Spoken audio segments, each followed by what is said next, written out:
नमस्कार दोस्तों, आप सभी को जो 1 नवंबर को दिवाली मना रहे हैं, फिर से एक बार हैप्पी दिवाली। आज मैं रेमेडी सीरीज के अंदर आगे बढ़ूँगा और आपको ऐसे एक सवाल का जवाब देने की कोशिश करूँगा, जिससे ज़्यादातर लोग परेशान रहते हैं। आपने अक्सर सुना होगा कि हमारा तो भाग्य ही साथ नहीं देता, हमारे भाग्य में पता नहीं क्या लिखा है। जो भी लोग अपनी जिंदगी में उतार-चढ़ाव से जूझ रहे होते हैं, वो जनरली अपने भाग्य को उसके लिए जिम्मेदार ठहराते हैं। और ये बात बात सत्य भी है। हमारी जिंदगी के अंदर हम कैसा जीवन गुजारेंगे, उसमें हमारे भाग्य का बहुत बड़ा रोल होता है। आप कितनी भी मेहनत कर लें, कितने भी प्रयास कर लें, कितना भी हार्ड वर्क कर लें, मगर जब तक आपका पूरी तरीके से भाग्य साथ नहीं देगा, तब तक आपको मनचाही सफलता नहीं मिलेगी।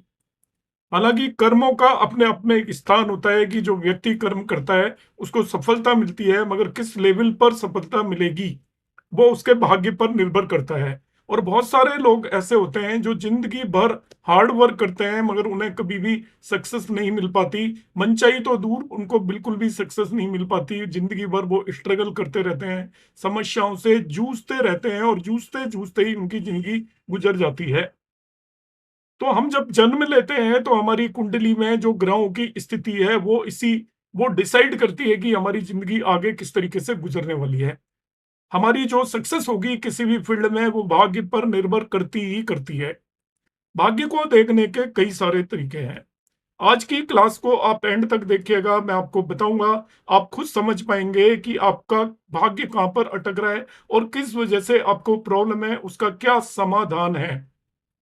आपके भाग्य साथ नहीं दे रहा है, आपको ऐसा लगता है और आपको बार-बार ऐसा लगता होगा, तो मैं आपको आज ऐसी रेमेडी बताने वाला हूँ। और मेरी जो भी रेमेडीज़ होती हैं, सारी प्रैक्टिकल रेमेडीज़ हैं, जिनमें आपका एक भी पैसा खर्च नहीं होगा, आपका बहुत कम वक़्त लगेगा और वो रेमेडी सबसे कारगर है। शास्त्रों के अनुसार हमारा जीवन जो भी है, इस जन्म में हम जो भी भुगत रहे हैं, वो हमने पूर्व जन्मों के कर्मों को भुगत रहे हैं। अब पूर्व जन्मों के कर्मों को वहाँ पर जाकर ठीक नहीं किया जा सकता। इस जन्म में हम उन्हें ठीक नहीं कर सकते, मगर जो विधाता है, जिसने हमें गढ़ा है, जिसके हाथ में पूरी सृष्टि का कंट्रोल है, यूनिवर्स है। यूनिवर्स से अपना कनेक्शन बनाकर हम उनका कारण जानकर उन कारण का निवारण करने की यहाँ पर कोशिश कर सकते हैं और उनमें से बहुत सारे कष्टों को दूर किया जा सकता है। सभी कष्ट दूर नहीं किए जा सकते, कुछ कष्ट हमें भोगने पड़ेंगे, मगर आप ये मानकर चलो कि हमें 100 कष्ट भोगने हैं। यदि हम सही कर्म करें और सही रेमेडी करें, तो उनमें से 50 कष्टों से हमको मुक्ति मिल सकती है। आज मैं आपको बताऊँगा कि आपका यदि भाग्य साथ नहीं देता है, आप भाग्य को कोसते हैं, भाग्य की वजह से आपके काम बनते-बनते बिगड़ जाते हैं या आपको डिज़ायर्ड सक्सेस नहीं मिलती, बच्चों से रिलेटेड आपको प्रॉब्लम है, अपने बिज़नेस से रिलेटेड प्रॉब्लम है, घर में शांति नहीं है और आप कहीं पर भी पैसा लगाते हैं, उल्टा आपका पैसा अटक जाता है, कोई भी आपसे उधार लेता है, वो वापस नहीं करता है या आपको ज़रूरत पर उधार नहीं मिलती है। आपके बगल वाली दुकान बहुत अच्छी चल रही है, मगर आपका काम अच्छा नहीं चल रहा है। आपके ही जैसे बिज़नेस में लोग पैसे बना रहे हैं, मगर आप नुकसान में हैं। या आप कहीं पर भी ऐसी जगह लगाते हैं जहाँ पर कि 10 लोगों में से 5 लोगों को वो चीज़ मिलने वाली है, मगर आपको फिर भी नहीं मिल पाती, इसका मतलब का भाग्य कमज़ोर है। भाग्य के लिए कुंडली में जो स्थान होता है, ये इसको 9th हाउस बोलते हैं, ये भाग्य भाव कहलाता है। ये हमारे प्रारब्ध को निर्धारित करता है, इस जन्म में हमारा भाग्य हमारा किस तरीके से साथ देगा, वो ये नवां भाव निश्चित करता है। नवें भाव की 2 चीज़ें आती हैं। नवें भाव में आपको मेनली ध्यान रखना है, एक इसका लॉर्ड होगा जिसे हम स्वामी बोलते हैं, 9th लॉर्ड कहते हैं जिसे, और दूसरा ये खुद भाव है, और तीसरा इसका कारक होता है। 3 मोस्ट इंपोर्टेंट बातें हैं। नवें भाव का कारक हमेशा गुरु या जुपिटर होता है।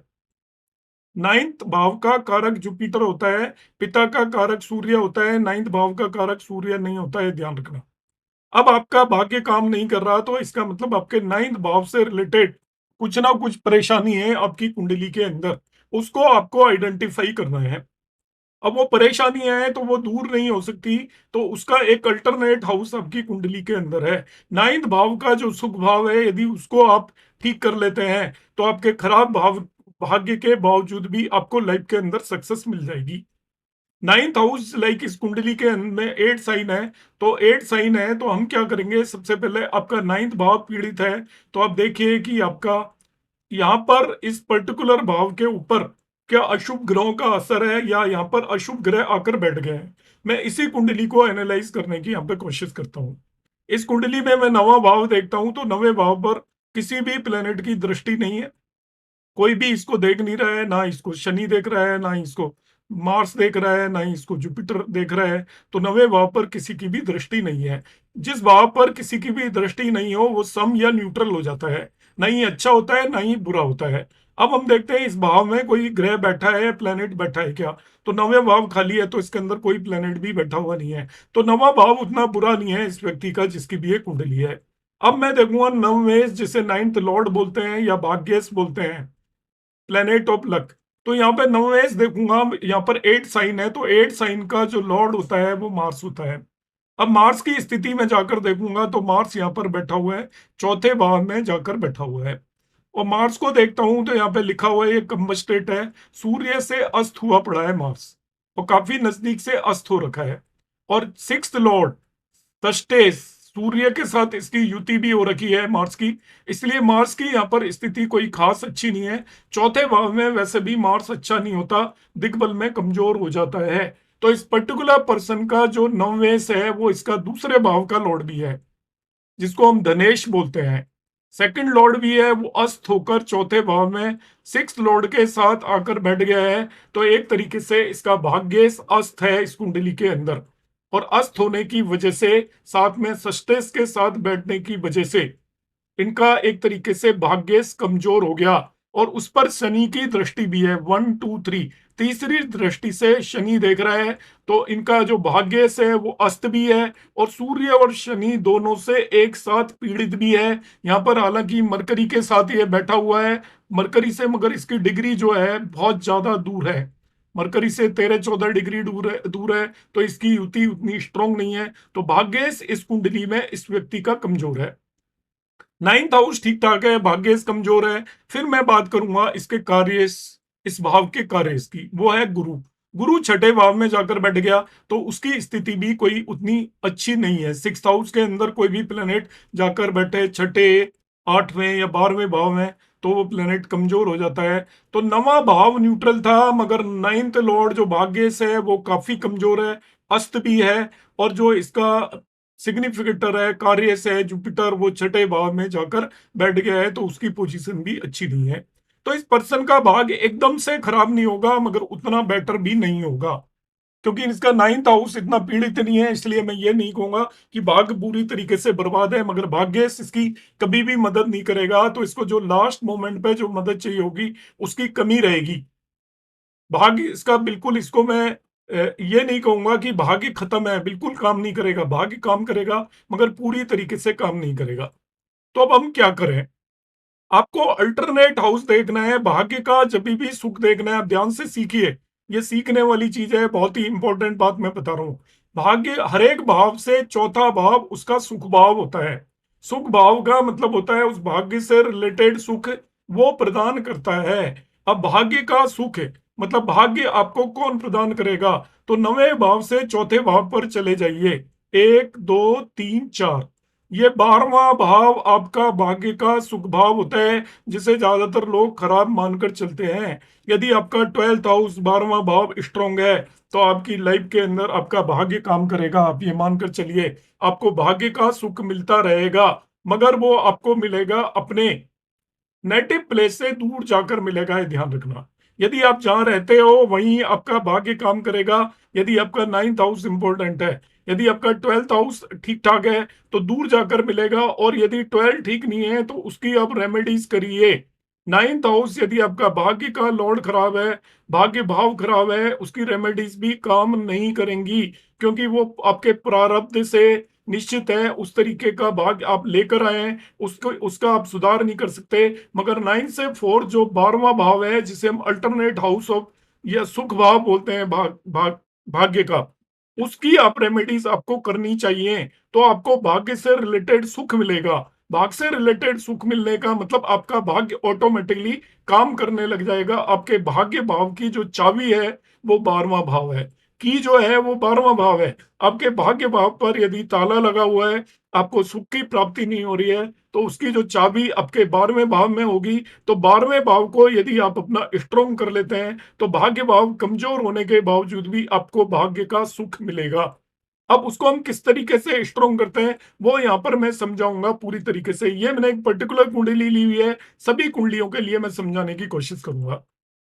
अब 9th हाउस को आप छोड़ दें, इसकी चाबी पर पहुंच जाएं, की पर पहुंच जाएं, जो कि आपको भाग्य का सुख देगा। 12वें भाव पर सारा फोकस करें। यदि आपका भाग्य में प्रॉब्लम है, आपको खुद ही पता लगता है कि भाग्य साथ नहीं दे रहा है, या आप कुंडली देखकर जान जाते हैं कि आपका 9th हाउस या 9th लॉर्ड पीड़ित है, तब आप कैसे अपने भाग्य को स्ट्रोंग करेंगे, ये मैं आपको रेमेडीज बता रहा हूं। आप 12th हाउस पर चले जाइए, इसकी स्थिति देख लीजिए, क्या ये आपका स्ट्रोंग है क्या। यहाँ पर 12th हाउस को इनके गुरुदेव देख रहे हैं, जुपिटर देख रहे हैं, तो वो काफी अच्छी स्थिति में है। 12th हाउस की स्थिति बहुत बेहतरीन है। जिसको भी जुपिटर देख ले, दृष्टि बहुत अच्छी मानी जाती है। यहाँ पर लग्नेश होकर देख रहे हैं, मगर फिर आप 12th लॉर्ड की स्थिति देखिए। 12th लॉर्ड इसमें जो 12वें भाव का स्वामी है वो शनि है। वो देखिए नीच का होकर बैठा हुआ है, नीच का हो गया शनि, और दूसरे भाव में जाकर बैठ गया। हालांकि उसे भी गुरुदेव देख रहे हैं, तो नीच का होने की वजह से इस व्यक्ति को भाग्य का सुख जरूर मिल रहा होगा, मगर पूरी तरीके से नहीं मिल रहा होगा। यदि ये नीच का नहीं होता, अच्छी स्थिति में कहीं और बैठा होता, केंद्रीय त्रिकोण में बैठा होता, तो इसको पूरा भाग्य का सुख मिलता, चाहे इसका नवमेश आपका पीड़ित हो। तब हम क्या करें, जब आपका 12th हाउस पीड़ित है या 12th लॉर्ड पीड़ित है, तो आप 12th हाउस से रिलेटेड प्लेनेट का उपचार करिए, रेमेडीज करिए। यदि उससे रिलेटेड आप रेमेडीज करेंगे, आपके भाग्य में एकदम से बदलाव आ जाएगा। आप जिंदगी में जिन भी भाग्य से रिलेटेड डिफिकल्टीज से जूझ रहे होंगे, आपका भाग्य एकदम से काम करने लगेगा। मैं आपको रेमेडीज बता रहा हूं, यदि इनको आप रेगुलर करते हैं, तो 6 महीने के अंदर आपको अपना आप चेंजेस नजर आने लग जाएंगे। आज दिवाली है, दिवाली से आप शुरू करिएगा इस उपाय को। यदि आपकी कुंडली में भाग काम कर रहा है, तभी भी आप इस उपाय को जरूर करें। और ये एक, क्योंकि ये डिवाइन वो है, इसको आप स्प्रेड करें, कम से कम 10 लोगों तक आप इसे पहुंचाएं किसी भी तरीके से। उन्हें बताएं जो लोग जूझ रहे हैं। आप यदि एस्ट्रोलॉजर हैं, तो आपके पास जो लोग आते हैं, उन्हें आप ये उपाय ऐसे ही बता दें कि आप ये काम करें, क्योंकि ये मेरे मंत्रों बेस्ड उपाय होते हैं। उनका कोई भी साइड इफेक्ट नहीं होता, कोई भी नुकसान नहीं होता, आपको फायदा ही फायदा होगा। आप अपने ऊपर भी इसे जरूर अप्लाई करें, और कम से कम 10 लोगों पर बताएं, जिससे कि ये, जब तक हम परोपकार नहीं करते, कोई भी रेमेडीज काम नहीं करती। इससे पहले मैं कभी नहीं बोलता था कि आप कितने लोगों को बताएं, क्योंकि मुझे जो चीज पता लगी है वो मैं सबको बताऊं। ऐसा यदि आपके अंदर भावना है, तभी रेमेडीज काम करती हैं, क्योंकि ईश्वर आपके परोपकार को देखता है। परोपकार उसमें एक्स्ट्रा और पॉजिटिव एनर्जी देता है, ईश्वर का आशीर्वाद देता है। आशीर्वाद हमें जब भी मिलता है जब हम किसी भी चीज को बांटते हैं, ग्रहण करने से आशीर्वाद नहीं मिलता। इसलिए आप इसको आगे बढ़ाएं। यदि आपको अच्छा पसंद आता है, तो आप 8 से 10 लोगों को मिनिमम बताएं। ज्यादा लोगों को बताएं तो भी अच्छा है, जो लोग आपके संपर्क में आते हैं, जो परेशानियों से जूझ रहे हैं। तो ये उपाय बहुत ही सटीक उपाय है। अब आपको करना क्या है, मैं आपको उपाय बता रहा हूँ। ये जो 12th में जो भी साइन है, उसके लॉर्ड को बस देखना है हमें। 12th हाउस को तो आप इंप्रूव नहीं कर सकते, लॉर्ड को इंप्रूव किया जा सकता है। 12वें भाव में जो भी राशि है, जैसे यहाँ पे 11 साइन है, इसके अंदर आप दो चीजों को देख सकते हो। जो भी राशि है उसका स्वामी है, यहाँ पर जो प्लेनेट बैठा हुआ है, दोनों को आपको खुश करना है एक तरीके से।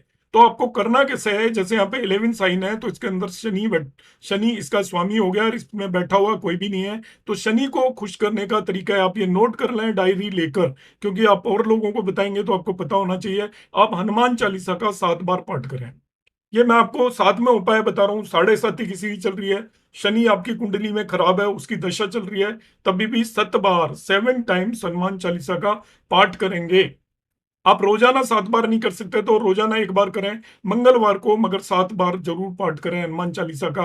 आपका अपना भाग्य जागने लग जाएगा। मगर वो पाठ नित्य नियम के हिसाब से करेंगे, एक जगह पर बैठकर करेंगे, हनुमान जी की मूर्ति के सामने बैठकर पढ़े करेंगे। उनके चरणों में आपकी दृष्टि होनी चाहिए, या आप आंख बंद करके कर रहे हैं तो उनके चरणों में आपकी दृष्टि होनी चाहिए। अपने आप पूरी तरीके से हनुमान जी की शरण में अपने आप को सरेंडर कर देंगे। खाना पूरी करेंगे तो कोई फायदा नहीं होगा, क्योंकि मंत्रों बेस जब तक आप मन बुद्धि दोनों से उसमें इन्वॉल्व नहीं होंगे, बुद्धि से भी इन्वॉल्व होना है, एक एक शब्द को समझना है, और भगवान का पूरी तरीके से ध्यान रखना है।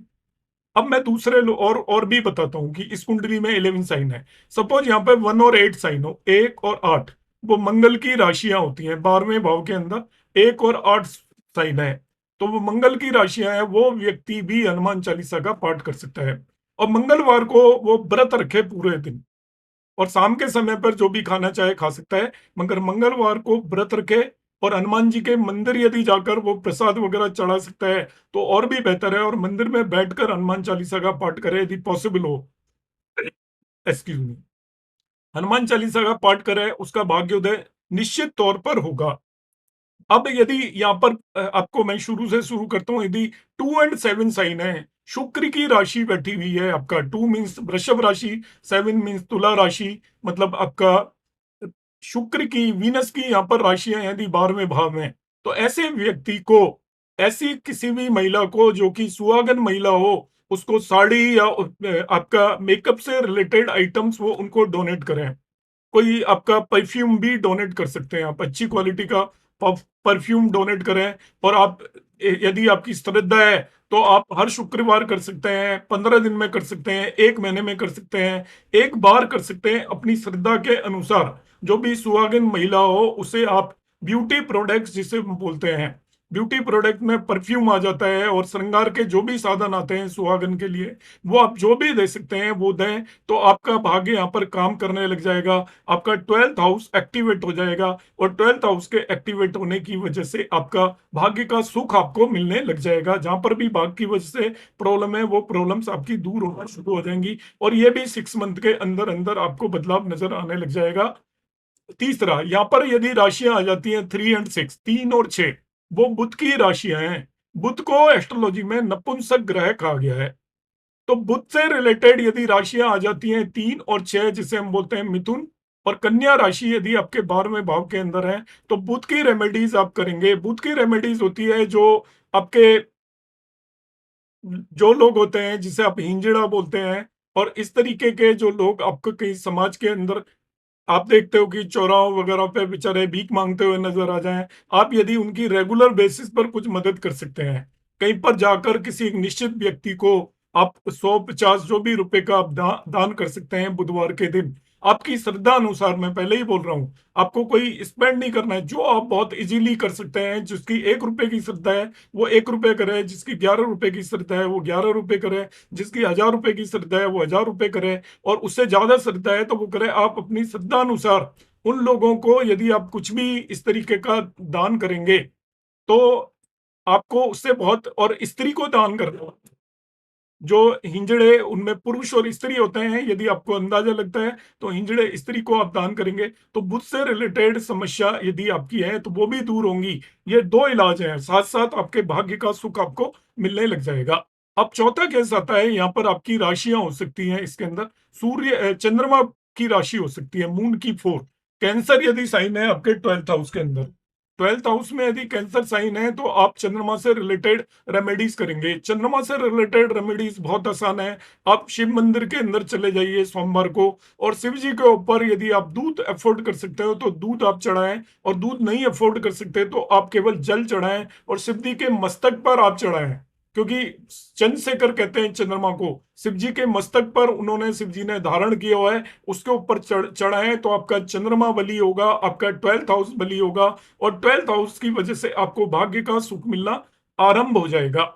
इसके बाद हम बात करते हैं, यदि आपके 12वें भाव में यदि सूर्य की राशि है, 5 साइन लियो या सिंह राशि है आपकी कुंडली के अंदर, और आपको भाग्य का पूरा सुख नहीं मिल रहा है, आपको लग रहा है कि आपका भाग्य आपका साथ नहीं देता, आप किसी भी लेवल पर हैं, आपको एक चमत्कारिक मैं उपाय यहाँ पर बता रहा हूँ।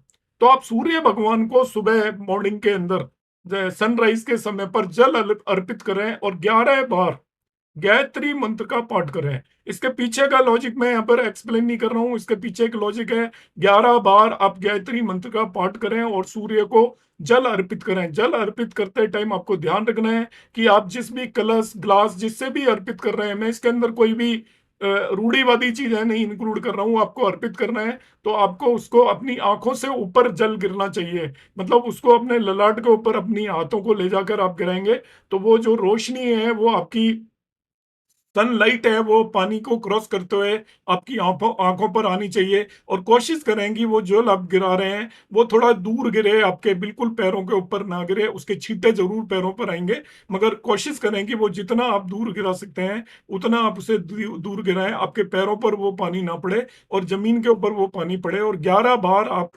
गायत्री मंत्र का पाठ करते हुए ऐसा काम कर सकते हैं। यदि आपका सूर्य 12th लॉर्ड है या आपके 12वें भाव में 5 साइन है। अब 12वें भाव में यदि गुरु की राशियाँ हैं, वो होती है 9 और 12, 9 एंड 12, सजिटेरियस एंड पाइसेस। तो गुरु की यदि राशियाँ हैं, तो आप विष्णु सहस्त्र नाम का पाठ करें। सर पर केसर का तिलक लगाएं, सर पर, गले पर और आपका नाभि पर केसर का तिलक लगाएं। बृहस्पतिवार को आप व्रत रख सकते हैं और पीले कलर का जो भी भोजन है, खाना है, वो आप खा सकते हैं।